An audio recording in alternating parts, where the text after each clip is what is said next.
So Cam Newton's coming off a big surgery, and so now me and Johnny are going to dive in to what that could mean, what his rehab process is going to look like, and if he can't go, what does that mean for the Carolina Panthers?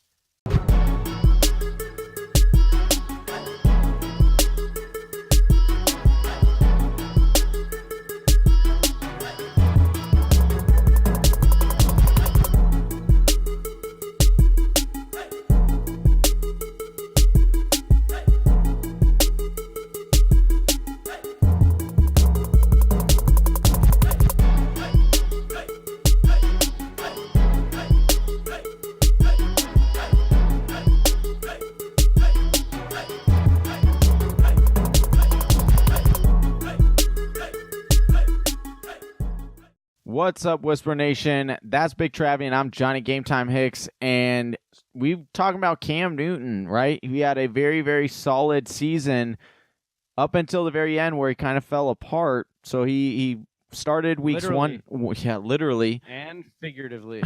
He started weeks 1 through 14, and as of week 14, he was the quarterback 6 on the year, Travis. He threw for 3,264 yards. He had 3 games where he threw for over 300 passing yards. He had 24 touchdowns, 12 interceptions. He had 4 rushing touchdowns and 473 rushing yards, which was his second lowest of his entire career. And yet he still was not able to stay healthy throughout the whole entire season.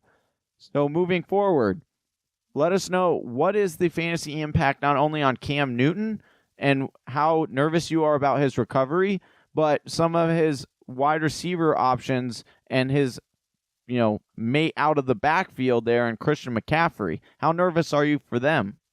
We have to watch this situation very closely, his rehabilitation very closely, because it's starting to feel eerily similar to the Andrew Luck situation of a couple years ago. And although Andrew Luck's been able to come back, it was really dark there for a little bit of a time with Andrew Luck. We didn't know if he was coming back. We didn't know what was going on. So for me, we have to watch that very closely. The fantasy implications are, I think Christian McCaffrey is going to stay relatively the same. His floor will stay high. His ceiling will stay high. A lot of what the damage he did were dump-offs, and most quarterbacks can handle those at the NFL level. Most quarterbacks can handle dumping off. If anything, his touchdown upside could go up a little bit because he's not going to get vultured by Cam Newton at the goal line each time. Cam Newton, though, man, this is a little bit heartbreaking. He's kind of becoming like that furniture set from IKEA that comes without missing, with missing parts. You're trying to put it together and you can't anymore. At the end of the year, the Panthers are stuck trying to put Cam back together and his shoulder's falling apart. We have to watch this. It looks like it was an arthroscopic surgery, pretty basic surgery. He'll be ready to throw by OTAs. Tell me if you've heard that before. Yeah. The Colts told me Andrew Luck was going to be throwing a million times. He had to go to Europe and get himself injected with the brains of a baby elephant or something. I don't know, but hey, listen. it's just technical. Did that work out for him? No, but it's just amazing the type of stuff that we're doing these days. I just feel with the advances in modern science, Cam Newton could live to be 200, 300 years old. Who knows? No, I just think we need to start looking at this and going, okay. And hopefully that's what the Panthers are doing.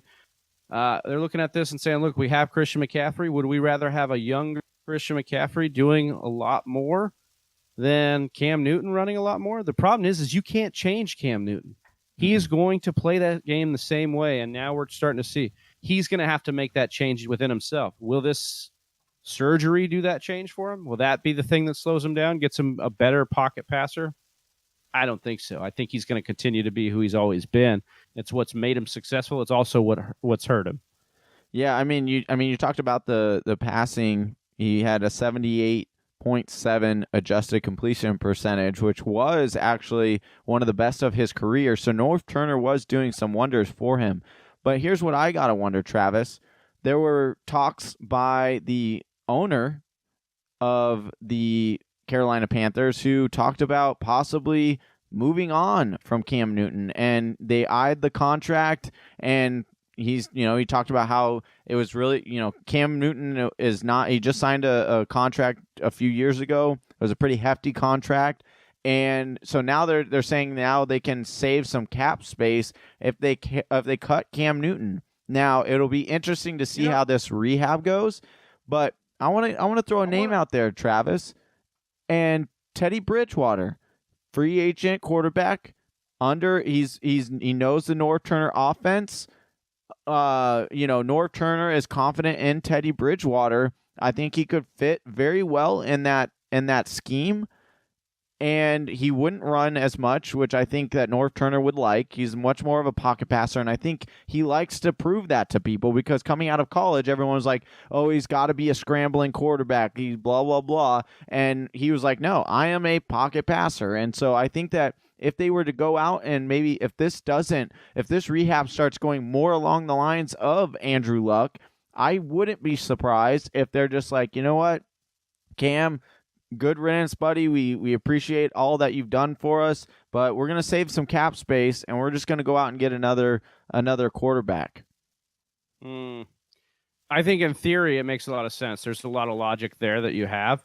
You have DJ Moore, you have Curtis Samuel, you have guys that are really good with the ball in their hands, which means Teddy Bridgewater can complete these passes to Christian McCaffrey and those two wide receivers, and they're going to make the plays that he needs. He doesn't have to stretch the like Cam tries to do sometimes. Also, I want to come off script here. What is up with these off-season owner-like dialogues with the media? Like, are the players like coming in like undercover boss and they're like wearing like the old school like nose and mustache and they're like, tell me what you think about Cam Newton.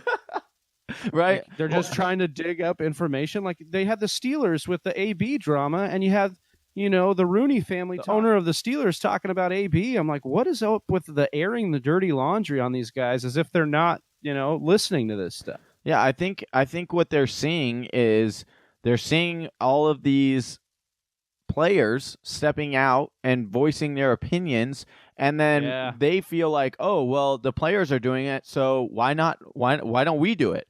And it's like, I think it's a whole different story to me. I don't think that they should be doing this. But you keep seeing it more and more. I mean, I kind of think Jerry Jones started this whole thing. I think it's a power dynamic, but it's also like owners nowadays, they're trying to treat this more like fantasy football. And I think that these owners want to be like, oh, my players are gung-ho and all this stuff. And I don't think it necessarily needs to be like that.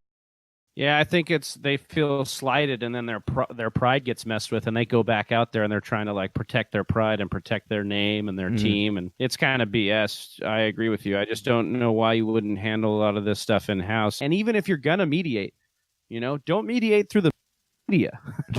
Mediate, bring somebody in, a professional, and you guys sit and talk it out. I mean, I don't know what all the rules are and stuff as far as when you can talk to people in the off season, but yeah, that's just kind of my off the script take. But let us know what you think, Whisper Nation. Comment below and let us know what you think about Cam's injury, his future with the Panthers, what it would mean for fantasy, and let us know anything else you're curious about. You guys want to hear us do a little mini episode on in the comments below. Hit subscribe. You'll get all those notifications, and let us know what you're thinking. All right, until next time, that's Big Travy, and I'm Johnny Game Time Hicks, and we're out. Peace.